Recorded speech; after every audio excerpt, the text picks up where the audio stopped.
미소가 아름다운 보석 같은 미보치과 공윤수 원장입니다. 여러분들 반갑습니다. 입속 모든 것 무엇이든 물어보세요. 매주 화요일 아침에 8시에 여러분들을 찾아뵙고 있습니다. 오늘은 여러분들과 임플란트에 대해서 조금만 알아보도록 하겠습니다. 임플란트 관리를 어떻게 해야 되는지에 관련 내용을 여러분들과 살펴보겠는데요. 무엇보다도 잘하는 것, 임플란트를 잘 식립하는 것, 좋은 재료를 사용하는 것, 그런 것 당연한 일이고, 그 이후에 임플란트를 했기 때문에 치아가 들어갔기 때문에 임플란트는 끝, 치아 관리 끝이 아니고 이제 그때부터 시작입니다. 임플란트는 결국은 잘 식립하고 좋은 재료를 사용하고 그런 것도 중요하고, 임플란트를 얼마만큼 오랫동안 쓸 수 있도록 관리를 철저하게 잘 하느냐, 이 문제가 굉장히 중요한 문제이기 때문에 여러분들과 오늘 임플란트를 오래 쓰려면 어떻게 하는지 나눠보도록 하겠습니다. 결국은 임플란트를 오래 사용하려면 답은 정기 점검입니다. 자, 임플란트는 왜 정기 점검이 필요할까요? 하는 주제로 여러분들 나눠보겠습니다.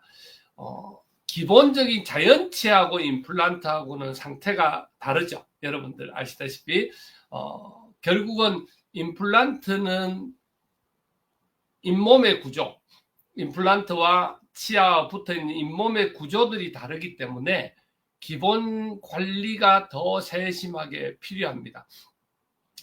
잇몸에 염증이, 그리고 치주, 염증이 생기게 되면 결국은 임플란트가 식립되어져 있는 뼈에까지 문제가 생겨서, 염증이 생겨서 임플란트 염증이 생김으로 인해서 뼈가 이렇게 내려가고 약해지는 그런 경우들이 많이 있습니다. 이 모든 것들을 관리를 하기 위해서, 문제가 되지 않게 하기 위해서는 결국은 조기에 발견하는 정기 점검이 제일 필요합니다. 임플란트에 관한 문제들에서 이렇게 내용이 있는데요. 임플란트 주위에 염증이 생기는 것, 그리고 잇몸이 붓거나 출혈이 생기는 것, 임플란트가 흔들리는 거나 음식물이 자주 끼이는 불편함, 이런 게 있고요. 지금 현재 있는 사진은 기본적으로 잇몸에 염증이 생겼을 때 이렇게 붓게 되는 그런 상황들을 사진을 올려놨습니다. 정기 점검에서 확인하는 거 됐는데, 항상 잇몸 상태 사진을 촬영을 하고 잇몸 상태를 확인해서 뼈가 적당하게 단단하게 지지하고 있는지도 보고, 기본 교합을 물려서 정상적으로 양쪽 치아들이 잘 물리고 교합이 되고 있는지, 그리고 치석이나 플라그 이런 것들이 붙어 있는지 없는지, 그리고 보철물 위에 있는 크라운이 부러져 있는지 아니면 나사가 풀려져 있는지, 그런 부분들 전체적인 이상 유무를 판단하게 됩니다.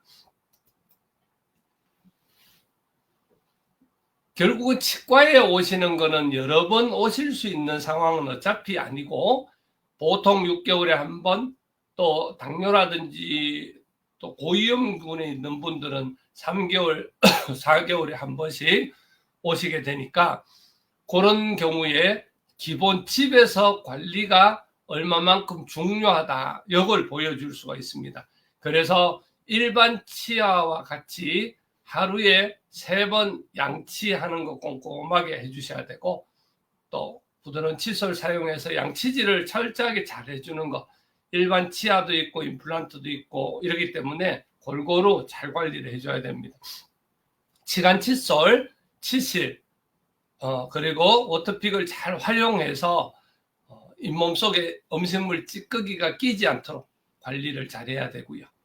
또 일반 치아도 있고 임플란트도 있고 하기 때문에 우리 불소 같은 게 많이 들어있는 또 좋은 천연 치약들 잘 사용해서 일반 치아들은 충치가 생기지 않도록 예방하는 그 노력도 굉장히 필요합니다. 그리고 너무 딱딱한 음식 이런 거를 깨물거나 하는 거는 조금 피하는 게 좋겠습니다. 피해야 될 습관, 이런 습관이 있다면 조금 멈춰주시면 좋은데요. 흡연 같은 경우에 늘 말씀을 드리지만 결국은 일반 치아에도 좋지 않지만 임플란트도 굉장히 수명을 단축시킬 수가 있습니다. 너무 과음하는 것, 면역력, 전체적인 면역력을 떨어뜨릴 수 있고 잇몸에도 악영향을 미칠 수 있고, 또 술을 마시게 되면 아무래도 안주나 이런 것들을 많이 음식을 섭취하기 때문에 양치가 제대로 되지 않는 그런 상황들이 많이 발생을 합니다. 그래서 주의해서 드시는 게 좋고, 또 양치라든지 관리를 깨끗하게 특별하게 해야 됩니다. 그리고 이갈이 습관이 있으신 분들이 있습니다. 자기도 모르는 거지만 내가 이갈이가 있다, 또 잠잘 때 이갈이가 있다, 이런 분들은 결국은 이 보철물이 파손되는 경우, 또 치아가 닳아서 없어지는 경우, 이런 경우들이 있기 때문에 그 보철물 관리를 철저하게 해줘야 됩니다. 그래서 심한 경우에는 이갈이 장치라든지 이런 걸 착용하는 방법이 있습니다. 정기검진을 미루는 것은 절대 안 됩니다. 임플란트 식립하고 나면 처음에 말씀드렸듯이 임플란트가 들어갔으니까 이제는 끝, 고생 끝, 행복 시작. 그거는 맞지만 결국은 관리를 잘 해야 행복이 시작이고 끝까지 갈 수 있습니다.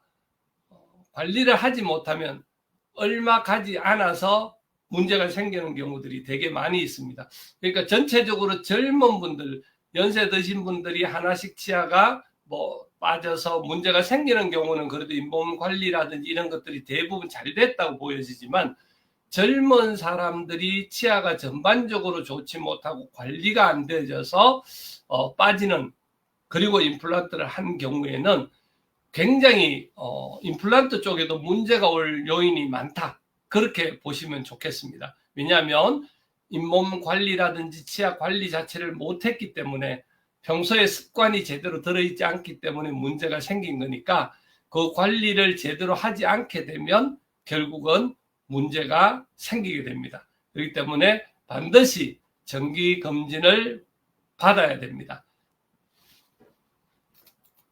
자, 임플란트 관리 주기는 꼭 어떻게 하면 좋으냐?